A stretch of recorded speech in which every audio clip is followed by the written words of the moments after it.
Aribel Contreras, analista internacional, está con nosotros, coordinadora de la licenciatura de Negocios Globales en la Universidad Iberoamericana de la Ciudad de México.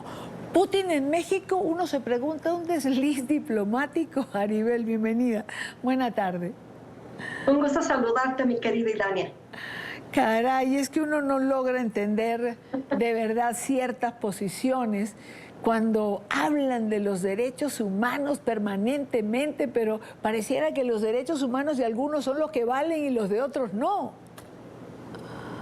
Terrible, pero cierto. Estamos en una coyuntura en la que pareciera que la política exterior de México es ad hoc al caso, al líder, y si este es afín a la ideología política del presidente mexicano, pues entonces no solamente se le envían invitaciones, sino es bienvenido, se le pudiera poner alfombra roja y demás, como lo hemos visto en el caso del presidente de Venezuela, que cuando vino a México, pues no solamente fue abuchado, sino altamente criticado, tanto él como el mandatario mexicano por haberlo invitado. En esta ocasión en particular, esta expresión por parte del equipo de transición de la virtual presidenta electa de que por protocolo se han invitado a todos los presidentes con quienes se tienen relaciones diplomáticas, es decir, paréntesis, no es invitada Dina Boluarte de Perú, ni tampoco es invitado el presidente de Ecuador, puesto que con Ecuador se rompieron relaciones diplomáticas y eso se entiende, pero con Perú no hay rompimiento de relaciones diplomáticas y obvio no se ha invitado a la presidenta, pero este caso sin duda, como bien resaltas, pues ha encendido mucho los ánimos.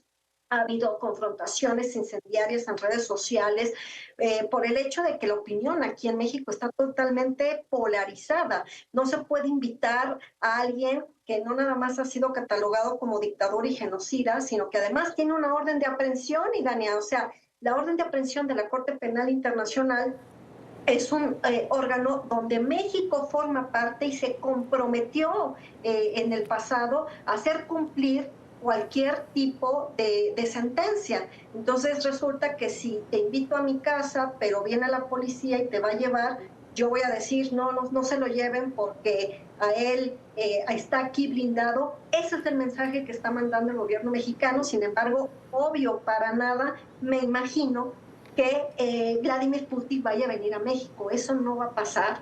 Eso lo imagino ni siquiera en un caso hipotético, pero lo que sí es claro es que el mensaje que se manda es que no importa que tenga una orden de aprehensión y que México como gobierno tendría la obligación de detenerlo y entregarlo a la Corte Penal Internacional.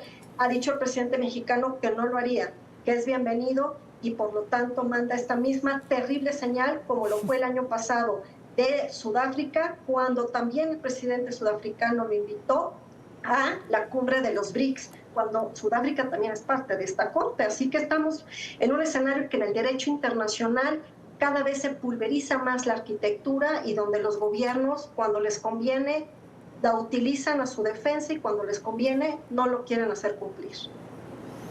Esa es una frase absolutamente ilustrativa, ¿no? Cómo se pulveriza el derecho internacional, porque no nos va quedando nada de esta estructura.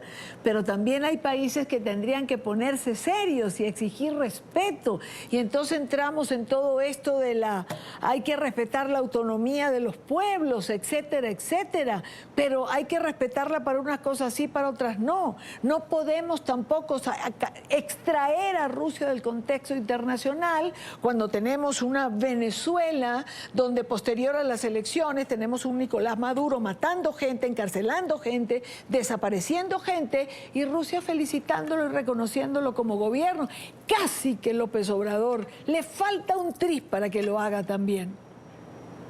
Por supuesto, y este bloque anti-Estados Unidos, liderado por China, Rusia, Irán, Corea del Norte, pues no solamente festejan y aplauden a Nicolás Maduro, sino que además defienden las elecciones ilegítimas, su dictadura y su democracia, que está en la posición 142.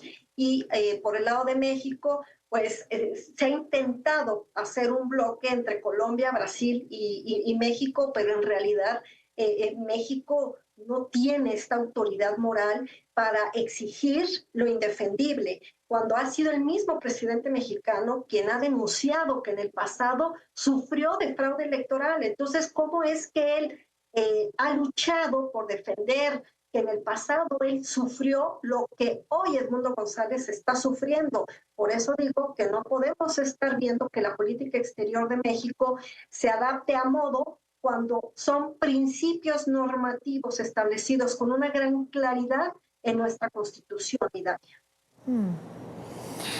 Bueno, son los tiempos que corren. Una última pregunta, Aribel. ¿Vamos a tener una Claudia Sheinbaum como un copia al carbón de López Obrador o va a lograr marcar una diferencia? ¿Esperará asumir para tener alguna posición distinta o vamos a verla igual de sumisa ante lo que López Obrador decida o señale?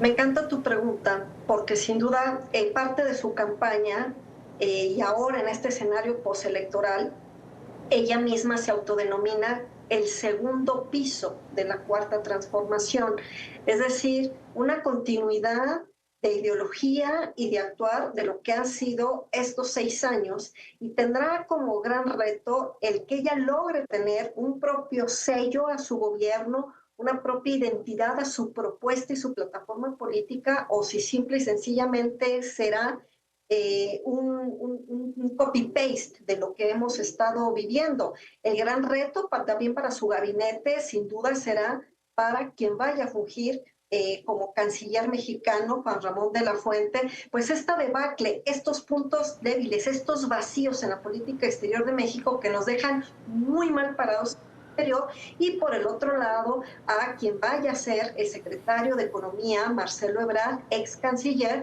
que tendrá a su cargo tener que nombrar un representante, el jefe de la revisión del TEMEC, que hoy en día no contamos con perfiles que trabajen en el gobierno, porque los que estaban, Idalia, les pidieron su renuncia en el año 2018, y también nos queda esta duda y este gran vacío de quién va a ser nuestro embajador o embajadora ante el gobierno de Washington.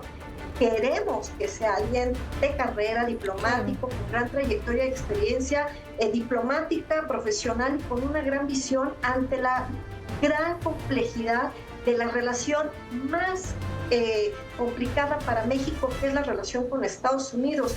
Pero hoy las conversaciones se diluyen y vemos cómo en los diarios de México hoy pues muestran las cuestiones tan terribles que se han dado en el consulado de México en Shanghái, donde un cónsul adscrito con lenguaje atroz se dirige terrible hacia el cónsul general y hacia el personal de abajo.